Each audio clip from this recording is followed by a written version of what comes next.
What if the patterns we struggle with as adults, anger that flares too fast, shame that won't loosen its grip, anxiety that feels ever present, are not the personal flaws at all, but echoes of something much earlier? So, dear listeners, today we are staying with that question, that with the possibility that understanding those echoes is the beginning of real healing. So, hey, dear listeners, welcome back to another powerful episode of Mind Meets Machine, where we explore the intersection of human experience, psychology, and the systems, internal and external, that shape our lives. And today I'm joined by a lovely guest. Please welcome Graham Robinson. So, welcome to the show. Hi, Evie. Thank you. That's a pleasure to be here and looking forward to the chat. Amazing. So, dear listeners, before we delve deep into our discussion today, I'll quickly love to introduce you with Graham. Graham is a lived experience advocate and the author who works with people, especially men, healing from childhood trauma. So, drawing from his own journey and his books, Shattered Innocence, Healing the Invisible Wounds of Childhood Trauma and the Pain, Loss and Desire, Graham helps others understand how early trauma shows up in the adult life and how healing is possible. And in this conversation, dear listeners, you will gain the clarity on why trauma triggers, how it manifests, and what the real world healing can look like. So, why to wait? Let's get started. Welcome to the show again. So it is, as you said in your introduction, the difficulty is most people, and in particular men who've always been taught to hide their emotions. Most people don't realize that a lot of what happened in their childhood actually was trauma, was abuse. Yeah. As we grew up, depending on the generations, the being smacked or other things that happen to you, the child just accepts it because you want to love your parents. So, take that and you adapt to survive, basically. But if it's extreme, obviously we know that that happens if it's extreme physical or sexual. But the really key area that men and women lose as children is the lack of emotional love from their parents. Now, they may not physically hurt them in any way, but they might be absent with love, with withholding them, with showing love, with giving them emotional ground rules, really, if you like.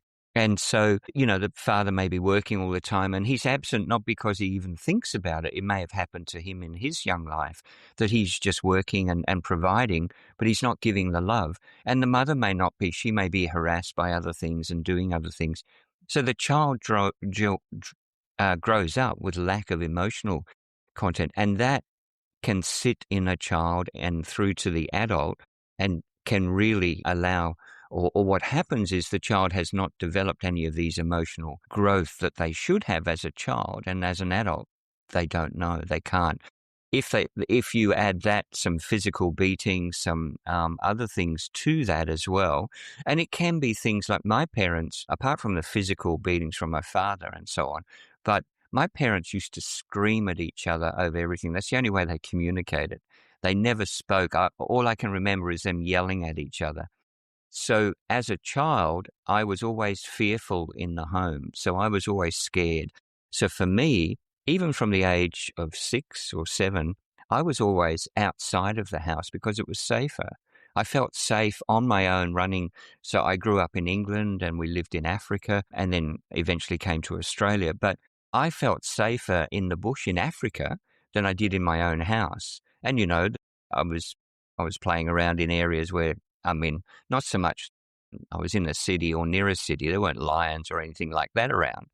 But it was still dangerous, far more dangerous. And I was always on my own because I just felt much safer that. And so when we talk about childhood trauma, it is not necessarily one thing like being very physically assaulted in the home or sexually abused. It can be the fact that your parents don't show you any love. And therefore, we depend on our male figure in the home to develop our strength and our emotional sort of road, and our female, the mother, to do the deeper stuff as well in terms of building our emotional essence, our center. If we don't have any of that, and I didn't from either one of my parents, then we have these problems as we grow up. Of course, there is the other side where there's the overbearing mother or the overbearing father, and that can cause traumatic responses. The thing that I find most is that people, when I talk to men's groups, when I talk to groups, I will have the wife of the husband come up to me or the partner and say, "Oh, my husband, when you talked about that, my husband does that, my husband does this, he does all the things you talked about." But they don't approach me until the wife brings them forward. So men are still struggling, especially older men, to talk about these things. They go, "No, I'm fine." And yet they hold this rage, they hold this loss of, you know, men even my age are still desperately wanting to make their fathers proud.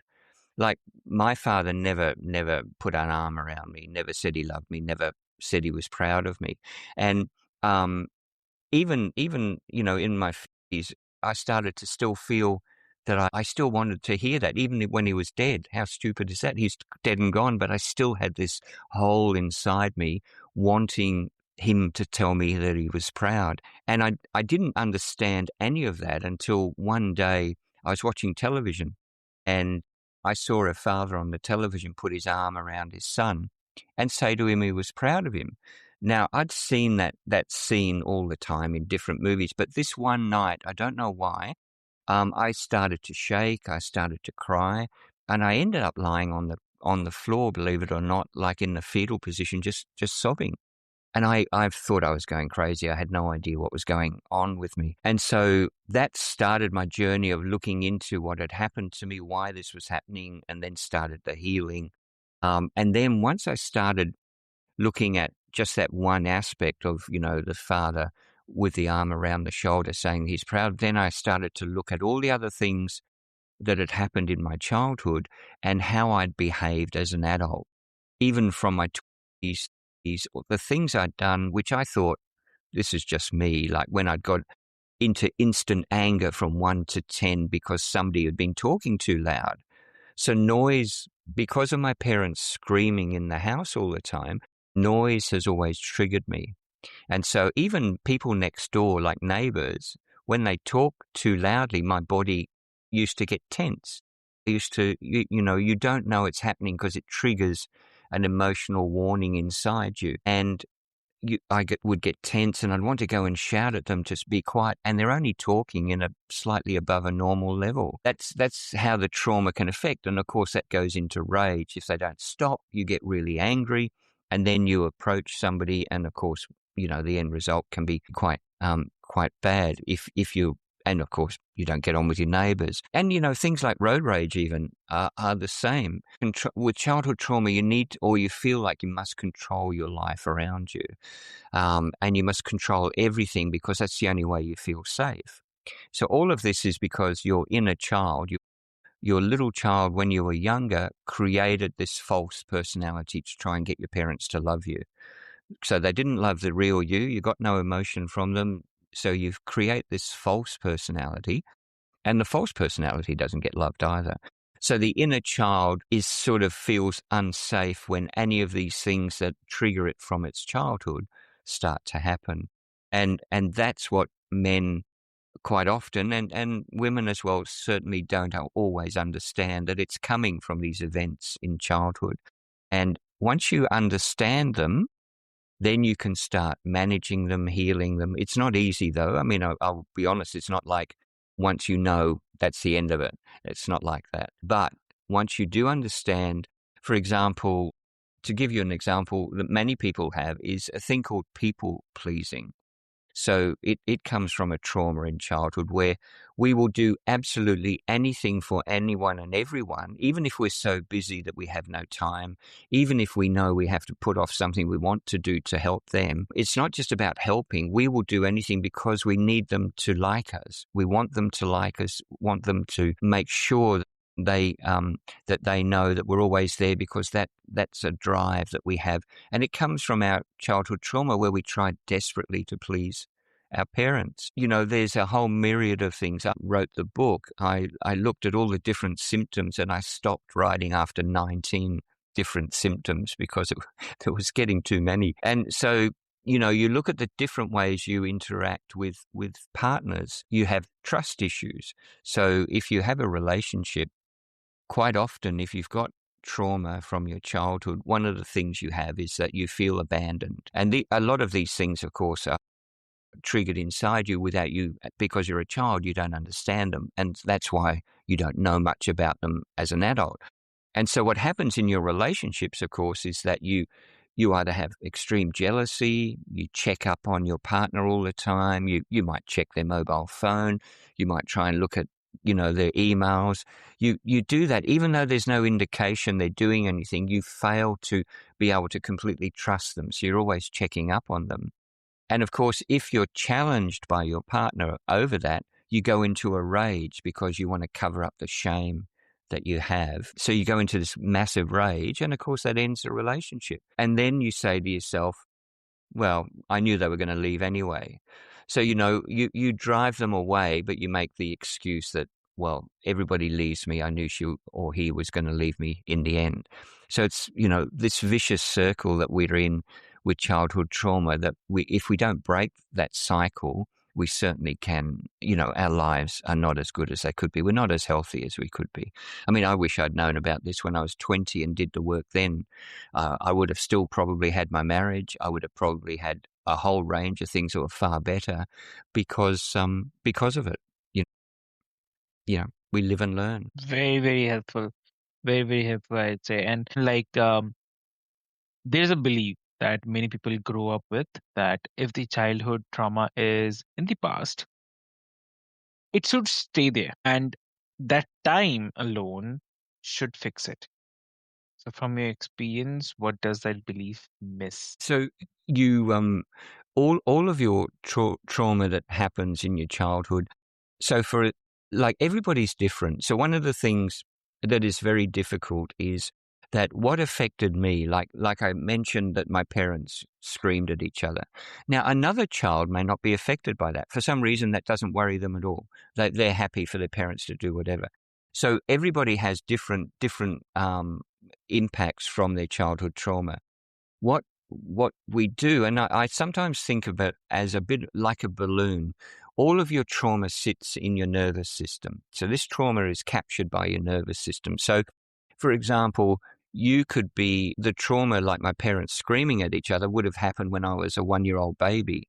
When I was 2, I wouldn't have known about it, but it's still being captured in my nervous system. So it happened until I left home at 13. So the difficulty is you don't know that you've got trauma.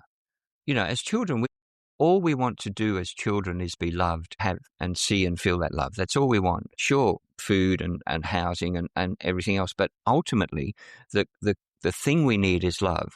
And when we don't get that, and then you associate that with other things such as beating, such as the screaming and other things that may happen, or the abandoned parent, the inner child is what happens is the little you hides away. And because we build this false person, a lot of the trauma stays hidden even until I didn't think I was too bad during.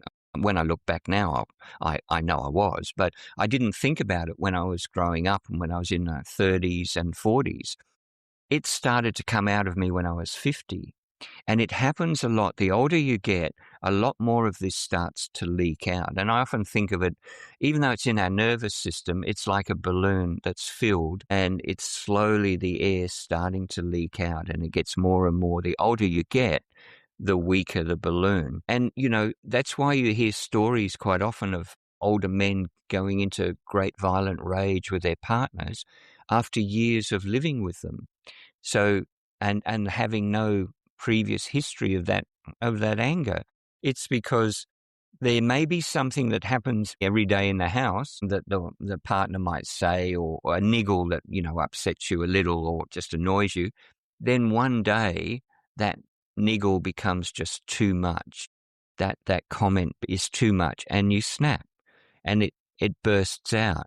And what happens is when the inner child is fearful, the rage that it comes out with is right over the top because it wants to drive you away. Now, that's a fairly simplified explanation of it, and it's more complex than that. But of course, everybody's so different that you need to look at first your childhood, what happened to you. And, some people have wonderful childhoods and they're fine. There's no problem. But most children have some sort of trauma in their childhood. The level of it, and therefore what has it done to you. And if if we're regularly beaten, even though you thought you deserved it because you did something wrong, and your father was never there, your father never put his arm around you, never sort of showed you love, your mother may not have either, then you definitely have these things inside you. You'll find intimacy difficult. You'll have people pleasing. You'll have a whole range of things. And at the core of it is the shame. As kids, we're ashamed that we weren't loved, so we think we're bad. So we have very low self-worth. We don't achieve as much as we should, or we overachieve. So you can also have a child who's been, in a poor family relationship, but they turn out to be an overachiever because that's all they do. They become a workaholic and they just continue to do that. And that's how they put everything else away, and that's all they do is this work, and that is where they sort of survive. And so, it's all very complex. It all depends on what's happened. But the main thing is you've got to look at your childhood first and be honest about it, and then you can start to figure out look at what's going on with you and where it's unhealthy. There's a lot of people, who offer different therapies to help, and there's a lot of information out there that can allow you to understand. And you will find once you start connecting and looking around at your behavior, once you understand some of your behavior is bad, and that's the first thing, then once you start looking around at why this behavior happens, you'll find it'll all lead back to your childhood, and you'll understand then what's happening. Because it's like, this isn't an excuse, but it's not our fault that we were treated badly as kids. That's not your fault that happened. And so you have to understand, but it is your responsibility now to do the healing.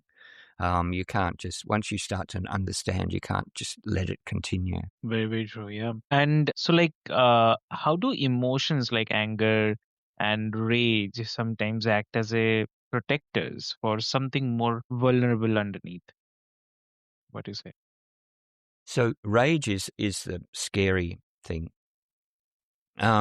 because of this shame, because of which is the core feeling that we have. We just we build up also the anger because we weren't loved and so forth. So the inner child will have this fear of everything. So they become hypervigilant about everything. Now, this is the inner child.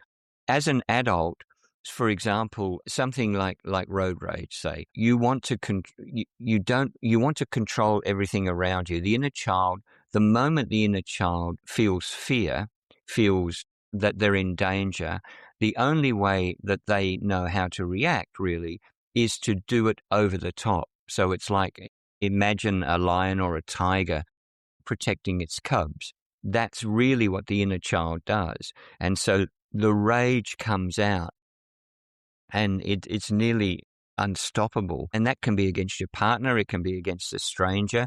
It triggers something. Now, obviously, not everybody's triggered in the same way. But I remember a story. I used to work in radio in Australia, in a national broadcaster. And there was a small country town near where we broadcast. And there was a man in his 60s, and he was well known in the town. He's a member of local groups and well known. His daughter was a police officer, and he was babysitting his two grandchildren with his wife, and he took an axe to all three of them. He killed all three of them. And then when his daughter came home to collect the children, he attempted to hurt her as well, but she survived.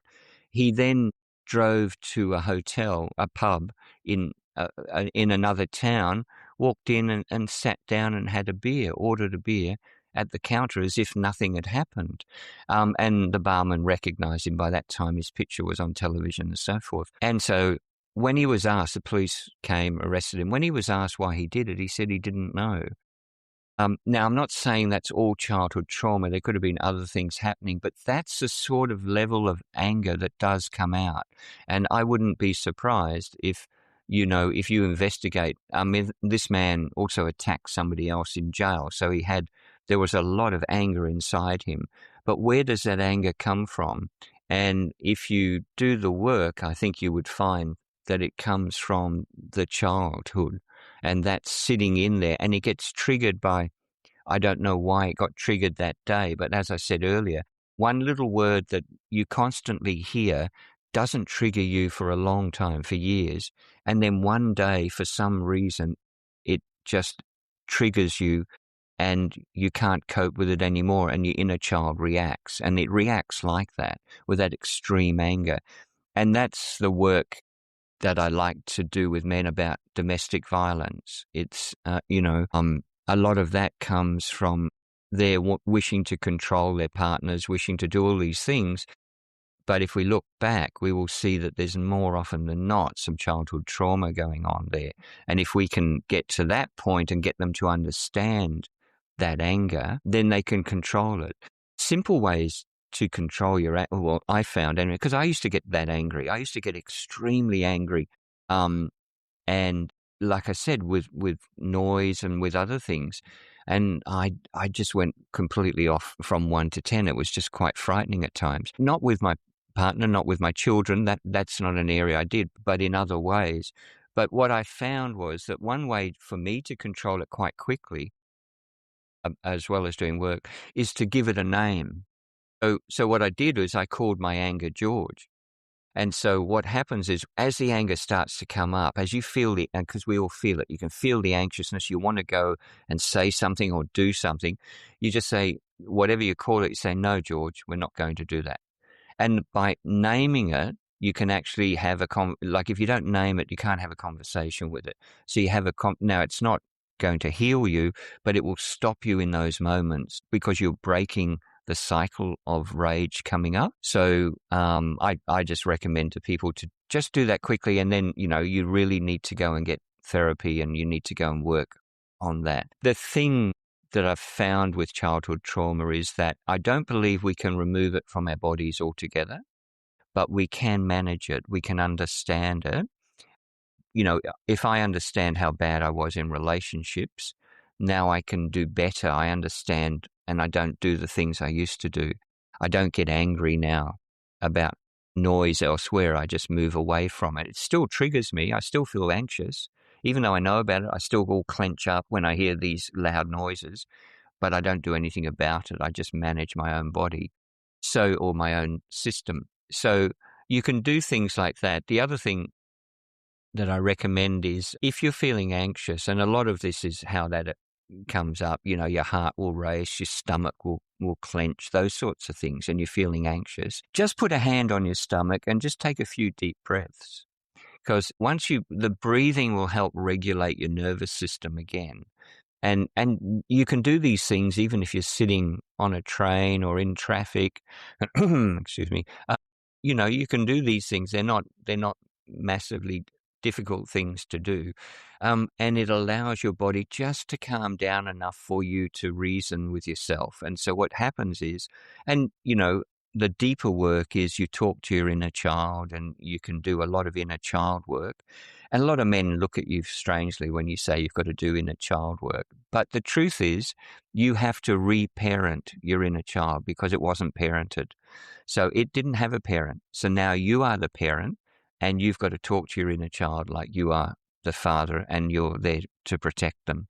That's how it works, and that's how you can help your inner child stay calm, because it will continue to react. But these little ways of, breathing, naming, it helps you just in the moment control some of your anger or some of your anxieties.